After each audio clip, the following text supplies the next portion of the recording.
Hello to all my learners present over here. Welcome to the channel. आज के इस video lecture में हम कानपुर यूनिवर्सिटी के एमए सेमेस्टर 4 के सोशोलॉजी के सोशल मूवमेंट इन इंडिया जो कि पेपर हम ऑलरेडी कुछ क्वेश्चंस उसके ऑलरेडी सॉल्व कर चुके थे, तो उसी को ही कंटिन्यू करने वाले हैं। उसका पार्ट 2 आज हम करने वाले हैं। पार्ट 1 ऑलरेडी हमने कवर किया है, उसमें हमने 25 क्वेश्चंस सॉल्व किए थे। उसी के क्वेश्चंस को हम आगे देखने वाले हैं। तो चलिए शुरू करते हैं।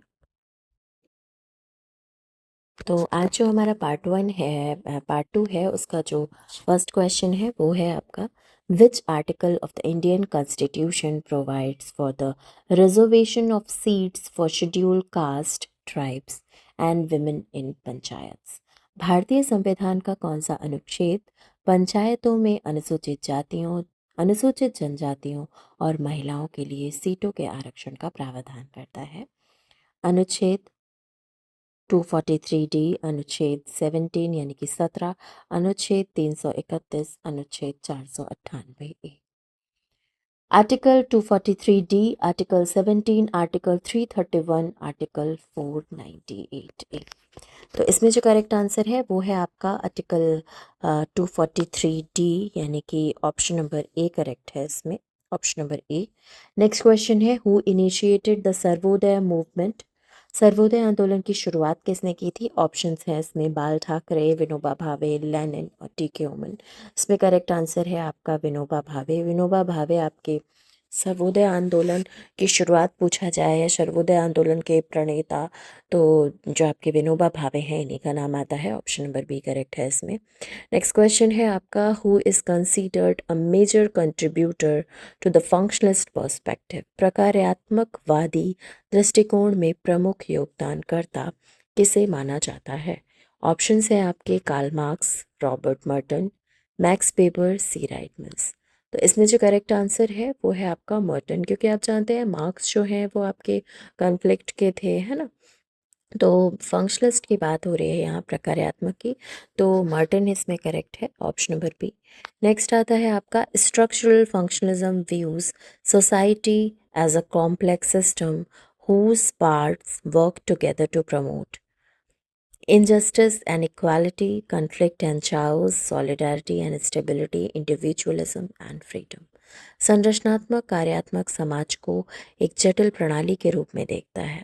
ये आपका संरचनात्मक कार्यात्मक जो है, ये एक पर्सपेक्टिव है जो, ये जो भी समाज है हमारा, सोसाइटी, उसे एज अ कॉम्प्लेक्स सिस्टम देखता है जिसके विभिन्न अंग मिलकर किसे बढ़ावा दे रहे हैं, उसके जो अंग हैं वो किसे बढ़ावा दे रहे हैं, ऐसा ये कहता है। तो असमानता या अन्याय को, संघर्ष और अव्यवस्था को, एकजुटता और स्थिरता को, व्यक्तिवाद और स्वतंत्रता को। तो इसमें जो करेक्ट आंसर होगा वो होगा आपका सॉलिडारिटी एंड स्टेबिलिटी, यानी कि वो जो आपका संरचनात्मक प्रकार्यात्मक जो पर्सपेक्टिव है, वो समाज में जो भी अलग अलग अंग हैं, विभिन्न अंग, वो कहीं ना कहीं आपके समाज में सॉलिडारिटी को बढ़ा रहे हैं और स्टेबिलिटी को बढ़ा रहे हैं। नेक्स्ट क्वेश्चन है, according to Marxism which class will end the capitalist system? Marx के अनुसार कौन सा वर्ग पूंजीवादी व्यवस्था का अंत करेगा? श्वेत पोष वर्ग यानी कि white collar class, elite class यानी कि अभिजात वर्ग, प्रोलेटरिएट क्लास यानी कि सर्वहारा वर्ग, नन ऑफ द एबव यानी कि उपर्युक्त में से कोई नहीं। तो मार्क्स की थ्योरी जब आप क्लास स्ट्रगल की पढ़ते हैं तो आप जानते हैं कि वो दो क्लास के बारे में बात करते हैं, आपके बुर्जुआसीज और प्रोलेटरिएट, यानी कि बुर्जुआ और सर्वहारा वर्ग की वो बात करते हैं। बुर्जुआ आपके वो लोग हैं जो हैव्स में आते हैं, जिनके पास सब कुछ है, जो भी फैक्ट्रीज़ हैं वो उनकी हैं। सर्वहारा वर्ग में वो श्रमिक आते हैं। तो ये कहते हैं कि तो उनका जो बुर्जुआ है वो सर्वहारा का बहुत ज़्यादा शोषण करते हैं। तो एक दिन ऐसा होगा कि जो सर्वहारा वर्ग है वो क्रांति करेंगे और ये जो आपका कैपिटलिस्ट सिस्टम है ये ख़त्म हो जाएगा। तो इसमें जो ऑप्शन नंबर सी है वो करेक्ट होगा।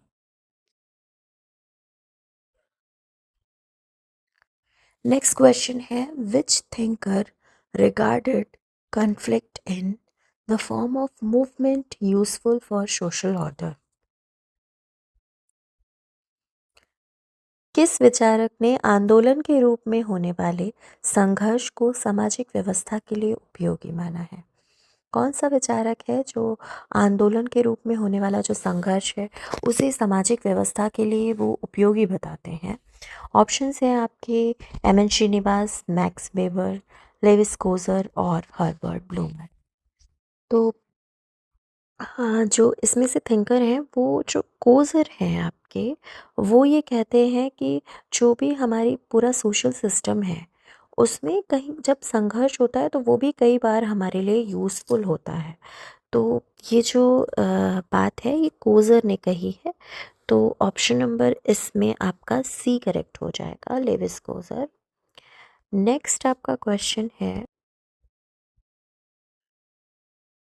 according to Karl Marx, what is the primary source of social movement and historical change?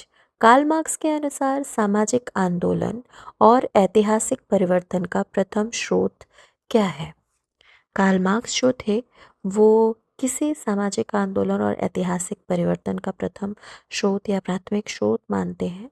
Class struggle को, यानी कि वर्ग संघर्ष, सरप्लस वैल्यू यानी कि अधिशेष मूल, मोड ऑफ प्रोडक्शन उत्पादन की पद्धति, नन ऑफ द एबव यानी कि उपर्युक्त में से कोई नहीं। तो according to Karl Marx what is the primary source of social movement and historical change? तो इसमें से जो कार्ल मार्क्स हैं वो किसे बताते हैं? तो कार्ल मार्क्स सबसे ज़्यादा क्लास स्ट्रगल की वो थ्योरी देते हैं, तो सबसे ज़्यादा वो फोकस करते हैं क्लास स्ट्रगल पे ही। तो ऑप्शन नंबर जो है, और उसी में तो आपका surplus value, mode of production, ये सब तो आपका उसी का ही हिस्सा है। तो कार्ल मार्क्स जो है वो सामाजिक परिवर्तन जो भी हमारा आंदोलन होता है उसके लिए ऐतिहासिक परिवर्तन का प्राइमरी सोर्स जो है, जो दो वर्ग उन्होंने बताए थे उनके बीच में जो संघर्ष है वही है। तो ऑप्शन नंबर ए करेक्ट है इसमें। नेक्स्ट क्वेश्चन है आपका, who is the author of the book social change? Social change जो है इस पुस्तक के लेखक कौन है? ऑप्शन है आपके M S A Rao, Pitirim Sorokin, B R Ambedkar, Wilbert Moore. तो जो सोशल चेंज बुक है ये इसके राइटर हैं आपके विल्बर्ट मूर। तो मूरे जो है उनकी बुक है, ऑप्शन नंबर विल्बर्ट मूरे की बुक है ये। नेक्स्ट क्वेश्चन है, the core principle and foundation of the labour movement include? श्रम आंदोलन के मूल सिद्धांत और आधार क्या है? श्रम आंदोलन के मूल सिद्धांत और आधार क्या है? Social justice, solidarity and unity, collective bargaining, all of the above यानी कि उपयुक्त सभी। The core principle and foundation of the labour movement include? श्रम आंदोलन के मूल सिद्धांत और आधार क्या है?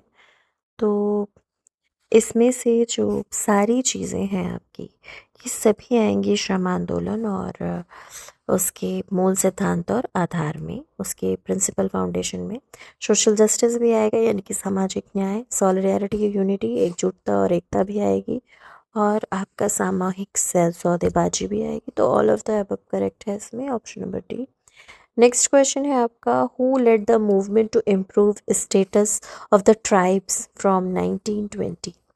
1920 के बाद किसने जनजातियों की परिस्थिति में सुधार के लिए आंदोलन का नेतृत्व किया था?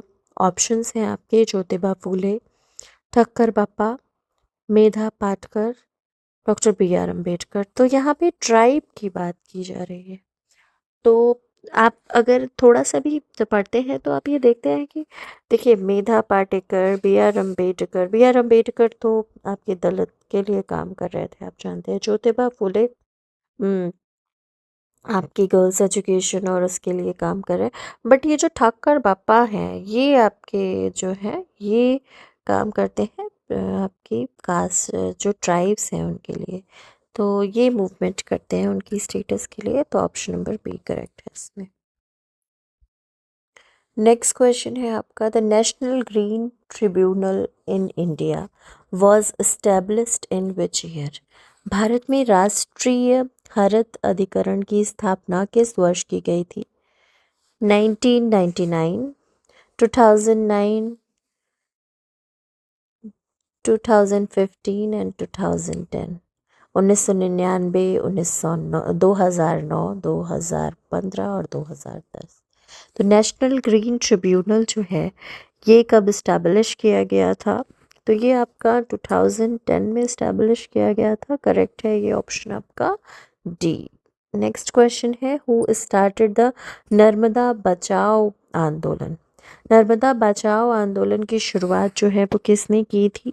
ऑप्शंस हैं आपके राहुल गांधी, मेधा पाटकर, शिवराज पाटिल और दीनदयाल। तो अभी हमने देखा कि मेधा पाटकर से क्वेश्चन आया था जिसमें कि आपके जनजातियों के बारे में पूछा था। तो कई बार ऑप्शन से भी क्वेश्चंस फॉर्म होते हैं, जैसे कि ज्योतिबा फूले से रिलेटेड क्वेश्चन आपको ऑप्शन में मिल रहा है, तो आप ज्योतिबा फूले के बारे में पढ़ लें कि उन्होंने ज्योतिबा फूले आपको नाम मिला तो उन्होंने क्या किया था। वैसे मेधा पाटकर जो है वो नर्मदा बचाओ आंदोलन की शुरुआत करती हैं, तो ऑप्शन नंबर इसमें बी करेक्ट होगा। नेक्स्ट क्वेश्चन है, who led the campaign against indigo plantation in 1917? 1917 में नील यानी कि इंडिगो की जो खेती थी उसके खिलाफ अभियान का नेतृत्व किसने किया था? ऑप्शन है आपके Mohandas Karamchand Gandhi, Subhash Chandra Bose, Jyotiba Phule, none of the above. तो इंडिगो यानी कि जो नील की खेती से संबंधित आंदोलन हुआ था आपका, वो किसने उसका नेतृत्व किया था? तो गांधी जी ने किया था। ऑप्शन नंबर ए करेक्ट है इसमें आपका। नेक्स्ट क्वेश्चन है आपका, what is suffrage movement? Suffrage आंदोलन क्या है? Movement for women's right to vote, महिलाओं के अधिकारों के लिए वोट का आंदोलन, मूवमेंट फॉर दलित्स यानी कि दलितों के लिए आंदोलन, मूवमेंट फॉर वर्किंग क्लास यानी कि श्रमिक वर्ग के लिए आंदोलन, movement for voting rights for women यानी कि पुरुष के मतदान अधिकारों के लिए आंदोलन। तो ये जो सफरेज मूवमेंट था ये आपका रिलेटेड है आपके महिलाओं के जो अधिकार थे उनके लिए वोट के लिए जो आंदोलन हुआ था, महिलाओं को वोटिंग राइट्स के लिए हुआ था सफरेज मूवमेंट। तो ऑप्शन नंबर ए करेक्ट है कि उन्हें भी वोटिंग राइट्स, पहले विमेंस को वोटिंग राइट्स नहीं मिले हुए थे तो उसके लिए ये मूवमेंट हुआ था, तो उसके बाद से महिलाओं को भी वोट देने का अधिकार मिला। तो ऑप्शन नंबर ए करेक्ट होगा। नेक्स्ट है आपका, who was the chief architect of the Indian constitution and leading figure of Dalit rights? भारतीय संविधान के मुख्य शिल्पकार कौन थे और दलित अधिकारों के प्रमुख नेता कौन थे? Jyotiba Phule, Swami Dayanand Saraswati, sir Syed Ahmad Khan, doctor B R Ambedkar. तो जो हमारा भारतीय संविधान है उसके जो अगर फाउंडर, अगर शिल्पकार और दलितों के नेता अगर कहा जाएगा तो ये ऑप्शंस देख के आपको पता चल गया होगा कि इसमें सबसे ज़्यादा जो हमारे कॉन्स्टिट्यूशन के लिए काम किया उन्होंने और दलितों के लिए, तो वो बी आर अम्बेडकर ही थे। तो ऑप्शन नंबर डी करेक्ट हो जाएगा इसमें। नेक्स्ट आपका क्वेश्चन है, who was the first reformer to start anti sati campaign in Bengal? Bharat में सती प्रथा विरोधी आंदोलन शुरू करने वाले पहले सुधारक कौन थे? Raja Ram Mohan Roy, M G Ranade, doctor B R Ambedkar, Jyotiba Phule. तो सती प्रथा के लिए जो आंदोलन हुआ था वो राजा राम मोहन रॉय से रिलेटेड है, उन्होंने सती प्रथा के लिए काम किया था। तो ऑप्शन नंबर ए करेक्ट है इसमें। नेक्स्ट क्वेश्चन है, when was the Mandal commission reported implemented? Mandal आयोग की रिपोर्ट जो है वो कब लागू की गई थी? रिपोर्ट इम्प्लीमेंट कब की गई थी मंडल आयोग की?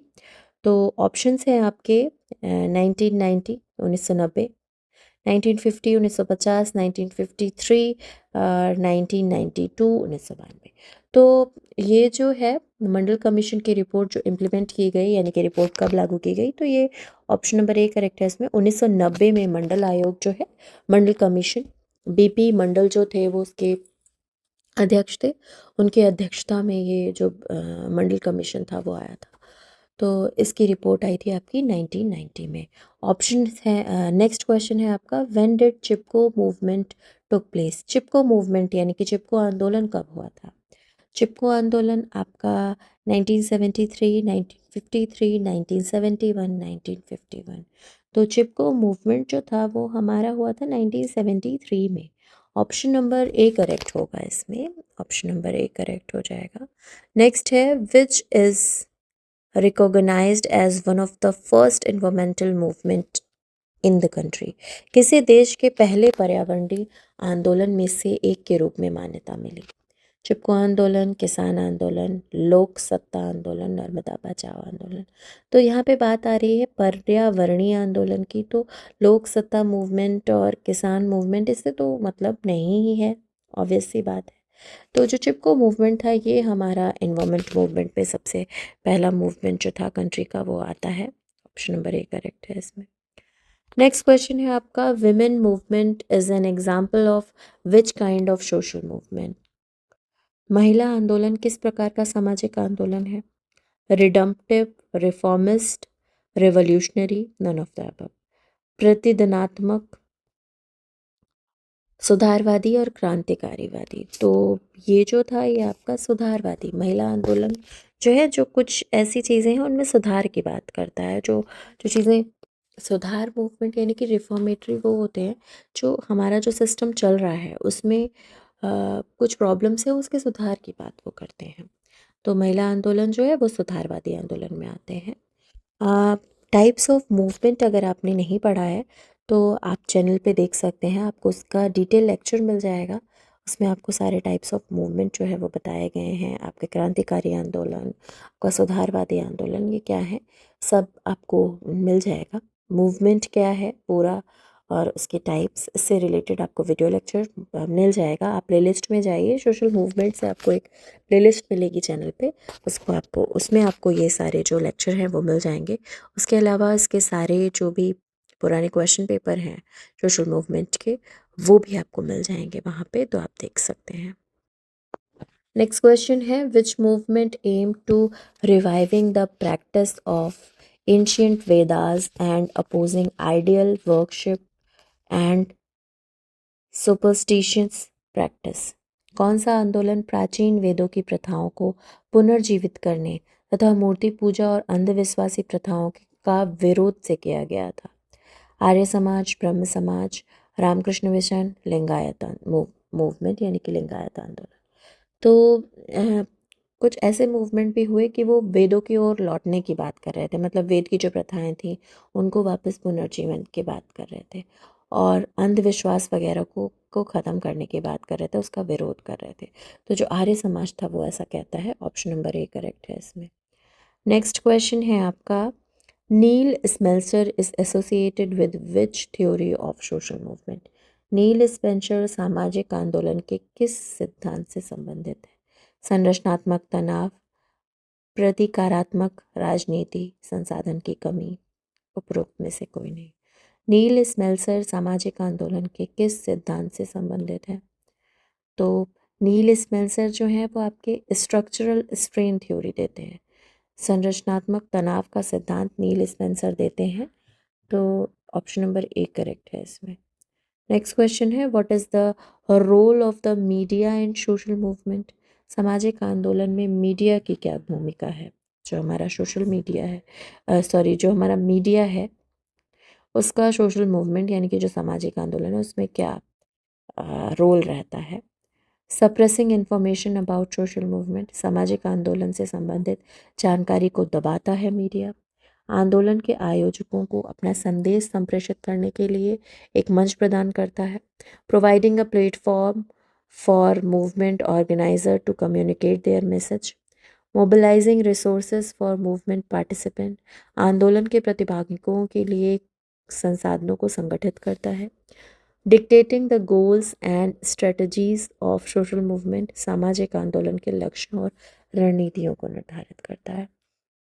तो कहीं ना कहीं जो मीडिया है वो जो भी आंदोलन है उनके जो भी आयोजक हैं उनको एक मंच देता है।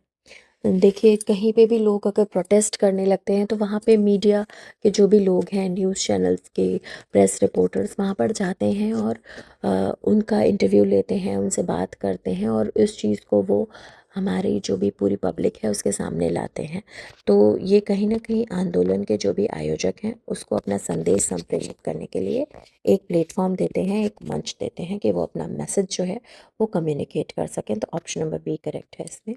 नेक्स्ट है, which of the following is not a characteristic of social movement? निम्नलिखित में से कौन सा सामाजिक आंदोलन की विशेषता नहीं है? देखिए बहुत ध्यान से देखिएगा, सामाजिक आंदोलन की विशेषता नहीं है पूछा जा रहा है। तो कई बार कन्फ्यूजन में हम है वाला टिक कर देते हैं नहीं में, तो नहीं को पहले आप हाईलाइट कर लेंगे, फिर उसके बाद देखेंगे। कलेक्टिव एक्शन है, फॉर्मल ऑर्गेनाइजेशन, शेयर्ड ग्रीवेंसेस यानी कि साझा शिकायतें, संसाधनों का एकत्रीकरण, मोबिलाइजेशन ऑफ रिसोर्सेज, तो जो भी संसाधन है उन्हें एकत्र किया जाता है, कहीं ना कहीं जो शिकायतें होती हैं वो भी साझा की जाती हैं सबकी, और ये फॉर्मल ऑर्गेनाइजेशन नहीं है, तो ऑप्शन नंबर बी करेक्ट होगा इसमें, ऐसा नहीं है मगर ये एक कलेक्टिव एक्शन है, तो ऑप्शन नंबर बी करेक्ट है। नेक्स्ट है आपका, what is the primary goal of social movement, सामाजिक आंदोलन का मुख्य जो उद्देश्य है वो क्या है। मेंटेनिंग द स्टेटस को यानी कि यथास्थिति को बनाए रखना, प्रमोटिंग इनइक्वालिटी यानी कि असमानता को बढ़ावा देना, ब्रिंगिंग अबाउट सोशल चेंज यानी कि सामाजिक परिवर्तन लाना, री ट्रेडिशनल वैल्यूज़ यानी कि पारंपरिक मूल्यों को मजबूत बनाना। तो जो सामाजिक आंदोलन है आपका, उसका मुख्य उद्देश्य क्या है। सोशल चेंज लाने के लिए ही तो कहीं ना कहीं आंदोलन किए जाते हैं, यथास्थिति बनी रहे, क्योंकि जब आंदोलन होगा तो उसका कोई ना कोई तो इम्पैक्ट आएगा, यथास्थिति तो नहीं बनी रहेगी। असमानता बढ़ाने के लिए नहीं होते हैं, असमानता अगर है तो उसके लिए मूवमेंट करके समानता लाने की बात करेंगे, तो कहीं ना कहीं ये सामाजिक परिवर्तन लाने के लिए होते हैं, ब्रिंगिंग अबाउट सोशल चेंज, तो ऑप्शन नंबर सी करेक्ट होगा इसमें। तो आज की इस वीडियो लेक्चर में इतना ही, आगे के क्वेश्चंस को हम नेक्स्ट वीडियो लेक्चर में कवर करेंगे और हम और क्वेश्चंस को सॉल्व करेंगे। ये था आपका सोशल मूवमेंट इन इंडिया का पेपर था आपका एमए सेमेस्टर 4 का। अगर आप सोशोलॉजी के स्टूडेंट हैं और एमए बीए सोशोलॉजी के स्टूडेंट है या सीयूईटी नेट सोशोलॉजी के लिए भी प्रिपेयर कर रहे हैं, तो ये जो क्वेश्चंस हैं आपके लिए बहुत हेल्पफुल होने वाले हैं, क्योंकि जो भी पीवाईक्यूज होते हैं वो बहुत हेल्पफुल होते हैं। ये सारे इंपॉर्टेंट क्वेश्चंस होते हैं, कई बार एग्ज़ाम्स में रिपीट होते हैं क्वेश्चंस, आप जानते हैं। और जो ऑब्जेक्टिव्स क्वेश्चन होते हैं ये बहुत ज़्यादा हेल्पफुल आपकी प्रिपरेशन में इसलिए रहते हैं, क्योंकि हम जितने ज़्यादा से ज़्यादा set of paper, set of questions को देखते हैं, उतना हमें रिकॉल एग्ज़ाम में अच्छे से होता है। हम बहुत ज़्यादा सॉल्व करते हैं तो हमें अपनी प्रिपरेशन कैसी है उसमें हेल्प मिलती है। तो ऐसे ही और वीडियोज़ के लिए चैनल से जुड़े रहिए। चैनल पर फर्स्ट टाइम आए हैं तो प्लीज़ सब्सक्राइब कीजिएगा, बेल आइकन को प्रेस कीजिएगा, ताकि हमारे नोटिफिकेशंस आपको टाइमली मिलते रहें।